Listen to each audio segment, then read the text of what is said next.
Dami nagtatanong sa comment section bakit daw nakakidnap si Best Ex siya, ba't daw hindi kami nagkatuluyan. Kasi di ba pinost ko nga yung kwento, yung sinabi ko na ayun nakidnap nga siya tapos hindi kami nagkatuluyan kasi nga LDR kami. So sa kidnapan muna tayo. Actually ang kumidnap sa kanya yung mataas sa kanila sa posisyon. Mga ka-work din niya, mataas sa kanya ng posisyon, tapos parang boss ba ganyan, pero hindi may-ari ng company ha. Tapos HR, dalawa yung HR, tapos yung friend niya talaga nakakasama niya sa room. So tatlo doon nakulong, pero ang boss nakatakas siya minung kasi ano namin ni-rescue, kakaalis lang nung boss, ganun yung system. So ang nangyari kasi doon, meron kasi yung paupahan ng mga kondo. Ngayon, di ba uso naman talaga na pagka halimbawa paupahan ng kondo, ni-refer mo sa agent, di ba may commission ka naman talaga. So nagkaroon siya ng commission, tapos syempre nalaman ng friend niya, inisip mayroon siyang pera. So kinidnap siya, nang hingi ng 1.6 million ata, ganyan. Pero napakulong ko naman yung mga yun. Hindi rin nabigay yung pera kasi nga naagapan. Uso kasi yun dito dati sa mga chekwa-chekwa. Isang taon din silang nakulong.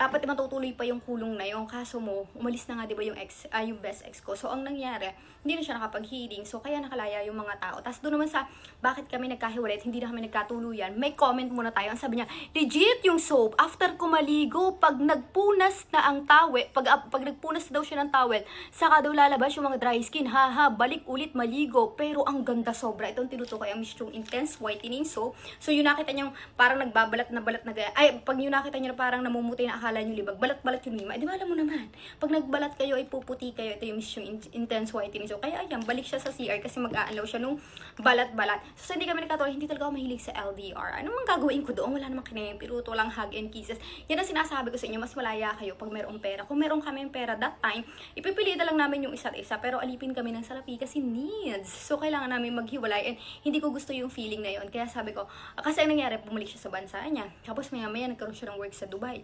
Ay 2 years yung contract. Sabi ko, sobrang tagal, hindi ko kakayanin. So mag-close ikifay, ganyan. Tapos wala pang hug and kisses, tapos wala namang affection. So sabi ko, ganun din naman pala. Di sa kanila tayo magsama. Pagka pwede na tayo talaga maglabing-labing, ganyan. Eh hindi pa naman, so ngayon, maghiwalay muna tayo. Ganun may mabas ko. So thank you so much!